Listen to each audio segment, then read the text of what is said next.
नमस्कार, प्रणाम स्वीकार करिए धर्मेंद्र सोलंकी का। आप देख रहे हैं विरासत। आज विरासत में आपके बीच में भारत में छोटे लोहिया के नाम से जाने जाने वाले समाजवाद के एक ऐसे पुरोधा जिन्हें दुनिया पंडित जनेश्वर मिश्रा कहती थी। हम आदरणीय जनेश्वर मिश्रा जी से जुड़े कुछ बातें आपके बीच में रखना चाहते हैं। पहले तो ये आपको जानकारी हो कि जनेश्वर मिश्रा जी उत्तर प्रदेश के मूलतः रूप से बलिया जनपद के रहने वाले थे और जनेश्वर मिश्रा जी का जो गांव था उस गांव का नाम था शुभनथही। जनेश्वर मिश्रा जी शुभनथही गांव के रहने वाले थे और जनेश्वर मिश्रा जी का जन्म 5 अगस्त 1933 को शुभनथही में हुआ था। पिताजी का नाम रंजीत मिश्रा जो एक किसान थे। किसान परिवार में जन्मे पंडित जनेश्वर मिश्रा देश की राजनीति में एक ऐसा नाम बन गए थे कि पंडित जनेश्वर मिश्रा जिस दल में रहे हो उस दल के अलावा भारत के प्रमुख दलों ने जनेश्वर मिश्रा को सम्मान देने का काम किया, अदब देने का काम किया। अदब के साथ लोग उनसे बात करते थे। जनेश्वर मिश्रा का ऐसा व्यक्तित्व था। जनेश्वर मिश्रा ऐसे व्यक्ति थे। आज जनेश्वर मिश्रा जी हमारे बीच में नहीं है। हम उनके कृतियों को उनको याद करके स्मरण कर रहे हैं। जनेश्वर मिश्रा जी एक ऐसे राजनेता थे जिनको छोटे लोहिया कहा गया।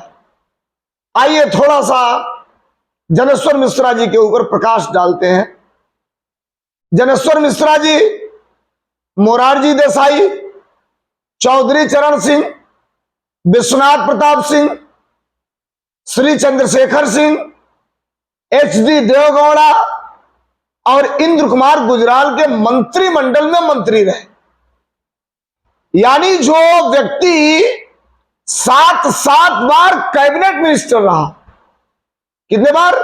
7 बार कैबिनेट मिनिस्टर रहने के बावजूद भी जनेश्वर मिश्रा जी के पास चलने के लिए अपना कोई निजी साधन नहीं था। ऐसे थे जनेश्वर। आज की राजनीति में और जनेश्वर जी के राजनीति में कितना फर्क है जरा समझिए।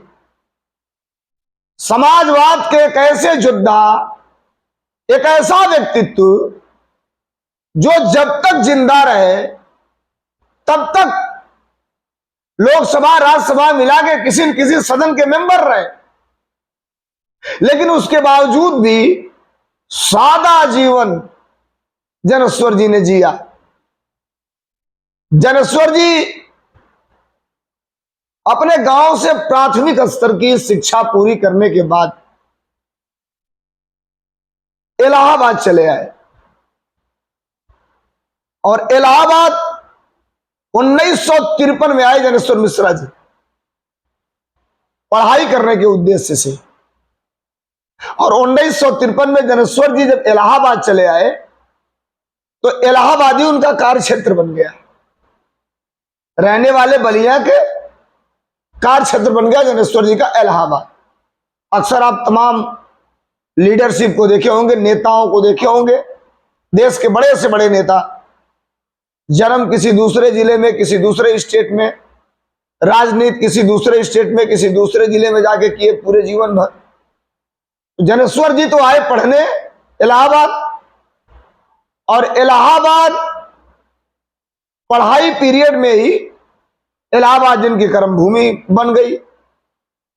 और इलाहाबाद में जनेश्वर जी को आजाद भारत के विकास की राह, जनेश्वर जी को समाजवादी सपनों के साथ आगे बढ़ने में दिखी। और जनेश्वर जी समाजवादी आंदोलन में इतना पगे कि लोग जनेश्वर जी को छोटे लोहिया कहना चालू कर दिए। ऐसे ही नहीं थे जनेश्वर, ऐसे ही नहीं जनेश्वर को छोटे लोहिया कहा गया। जनेश्वर मिश्रा जी एक ऐसे लीडर थे, अंतिम समय तक हमने भी उनको सुना है सभाओं में, कई सभाओं में, कई नुक्कड़ सभाओं में, कई राष्ट्रीय सम्मेलनों में, कई बड़ी बड़ी सभाओं में हमने सुना है जनेश्वर जी को। बोलते थे एकदम गोली जैसी, साफ साफ आवाज ठाए ठाए निकलती थी। बेबाक बातों के लिए जाने जाते थे जनेश्वर मिश्रा जी। लंबी बातों को कम शब्दों में कैसे कह दिया जाए, ये जनेश्वर जी में कूट कूट कर भरा था। हम लोग को उतना अनुभव नहीं, जनेश्वर जी के तो इतना भी अनुभव हम लोगों के पास नहीं है, लेकिन जनेश्वर जी को जब जब पढ़ा जाए, जनेश्वर जी के बारे में चर्चा किया जाए, तब तक कुछ ना कुछ सीखने को मिलेगा। ऐसे थे जनेश्वर। इलाहाबाद कार्य क्षेत्र बना, जनेश्वर जी पढ़ाई करना चालू कर दिए। हिंदू हॉस्टल में रह करके पढ़ाई की। इलाहाबाद में विश्वविद्यालय में हॉस्टलों के कई नाम हैं, हिंदू हॉस्टल, हॉलैंड हॉस्टल, कई तरह तरह के हॉस्टलों के नाम हैं। जनेश्वर जी हिंदू हॉस्टल में रह के अपनी पढ़ाई चालू कर दी और वहीं से छात्र राजनीति में जुड़ गए। जनेश्वर जी का राजनीतिक सफर चालू होता है 1967 से। जनेश्वर जी जेल में थे और जेल के दौरान ही छुन्नन गुरु श्यामलाल वर्मा और शालिक राम जायसवाल जी ने फूलपुर से विजय लक्ष्मी पंडित, जो कांग्रेस पार्टी की लीडर थी, उम्मीदवार थी, उनके खिलाफ जनेश्वर जी का पर्चा भर दिया गया। और जब चुनाव 7 दिन रहा, तब जनेश्वर जी जेल से रिहा हुए, चुनाव लड़े, लेकिन अंजाम ये निकला, नतीजा ये आया कि जनेश्वर जी उस चुनाव में विजय लक्ष्मी पंडित से हार गए। लेकिन नाम बड़ा हो चुका था, चर्चाएं बड़ी हो चुकी थी उनकी। जनेश्वर जी के भाषण की गूंज हर एक नौजवानों के रग रग में गूंज रही थी। जनेश्वर जी की भाषा शैली, जनेश्वर जी के राजनीति का तरीका लोगों को भाने लगा था। और धीरे धीरे धीरे धीरे धीरे धीरे विजय लक्ष्मी पंडित राजदूत बन गई। और जब राजदूत बन गई विजय लक्ष्मी पंडित, जिनसे जनेश्वर जी हारे थे, सांसद हुई, राजदूत बन गई। और जब राजदूत बन गई तो 1969 में उपचुनाव हुआ और जनेश्वर मिश्रा जी सोशलिस्ट पार्टी से चुनाव जीत गए। और जनेश्वर जी जब सोशलिस्ट पार्टी से एमपी बन गए, तो वही राजनारायण जी ने संसद में जाने के बाद जनेश्वर जी को छोटे लोहिया का नाम दिया। हालांकि छोटे लोहिया तो उनको लोग पहले से ही कहना चालू कर दिए थे। अब फूलपुर से ही जनेश्वर जी ने राजनीतिक करियर देखिए कितना बड़ा, विशालकाय शरीर, शांत स्वभाव, लेकिन जब बोले तो दुनिया सुनने को आतुर, ऐसे थे जनेश्वर। ग्रामीण परिवेश की मिट्टी को देश के संसद में भी उसे चंदन बताना, चंदन समझ के माथे पर लगाना, खेत खलिहान, गांव, गरीब गुर्बत में रहने वाले लोगों की बातें करना, ये जनेश्वर जी के अंदर कूट कूट कर भरा था। जनेश्वर जी ऐसे नेता थे चाहे केंद्र सरकार में कैबिनेट मिनिस्टर रहे हो, कोई अपना मिल गया रास्ते में चलते हुए, गाड़ी रुक गई, देहाती भाषा में, भोजपुरी में, जो जैसा जिस भाषा को समझे, घर परिवार का हाल चाल जनेश्वर जी पूछ लिया करते थे, मदद भी करते थे जनेश्वर जी। ऐसे थे जनेश्वर जी। अब आप सुनिए, उसी फूलपुर से 1972 में कमला बहुगुणा को जनेश्वर जी ने हराया। 72 के बाद 74 में सतीश चंद्र खरे को हराया। बहुत बड़ा नाम था सतीश चंद्र खरे, लोग बताते हैं। सतीश चंद्र खरे को हराया जनेश्वर मिश्रा जी ने। और गजब तो तब हो गया जब 1978 में जनेश्वर मिश्रा जी ने जिनको हराया वो भारत के प्रधानमंत्री बन गए। समझे आप? जनेश्वर मिश्रा जी ने 1978 में जनता पार्टी के टिकट से विश्वनाथ प्रताप सिंह को हरा दिया।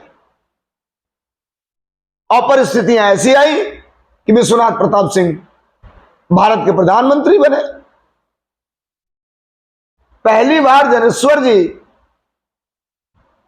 केंद्र सरकार में केंद्रीय पेट्रोलियम रसायन एवं उर्वरक मंत्री बने। देखिए राजनीतिक सफर।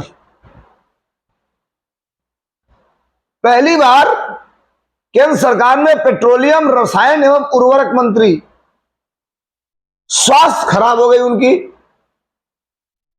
फिर जनेश्वर जी को विद्युत विभाग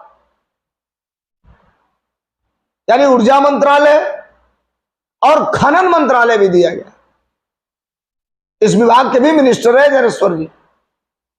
आप देखिए, राजनीति में इतने बड़े बड़े पदों पर रहने के बाद, इतने बड़े बड़े विभागों के मिनिस्टर रहने के बाद, वो भी कैबिनेट। हम जनेश्वर को जितना पढ़ेंगे, जनेश्वर जी को, राजनीति की सही भाषा में परिभाषा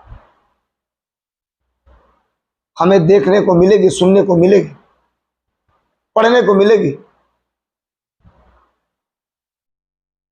जनेश्वर जी चौधरी चरण सिंह जी के सरकार में जहाज रानी व परिवहन मंत्री थे। जनेश्वर जी 84 में उत्तर प्रदेश के देवरिया जनपद के पार्लियामान क्षेत्र सलेमपुर से चुनाव लड़े और हार गए। 84 में जनेश्वर जी सलेमपुर से चुनाव लड़े, हार गए।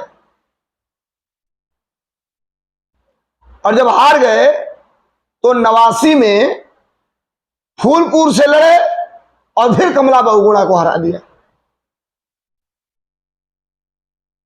89 में फूलपुर से लड़े, कमला बहुगुणा को फिर हरा दिए। 91 में चंद्रशेखर जी की सरकार में समय बदला, परिस्थितियां बदली, राजनीति करवट ली। ये दुनिया जानती है, देश जानता है चंद्रशेखर जी कैसे भारत के प्रधानमंत्री बने। 1991 में चंद्रशेखर जी के सरकार में रेल मंत्री बना दिए गए जनेश्वर मिश्रा जी। समय आगे बदला, फिर मंत्री बनने का सिलसिला रुका नहीं। एच.डी. देवगौड़ा की सरकार बनी, तीसरे मोर्चे की सरकार। और देवगौड़ा जी के सरकार में जल और संसाधन मंत्री बने जनेश्वर मिश्रा जी। एच.डी. देवगौड़ा जी की सरकार के बाद इंद्र कुमार गुजराल की सरकार बनी इस देश में। इंद्र कुमार गुजराल की सरकार में पेट्रोलियम मंत्री बने जनेश्वर मिश्रा जी। और सबसे पते की बात ये, 1992 से 2010 तक भारत के सबसे ऊंचे सदन के यानी राज्यसभा के मेंबर रहे जनेश्वर मिश्रा जी। 2010 में सांसद रहते, राज्यसभा के सदस्य रहते हुए जनेश्वर मिश्रा जी 22 जनवरी 2010 को इस भारत भूमि को सदा सदा के लिए अलविदा कह के गोलोकवासी हो।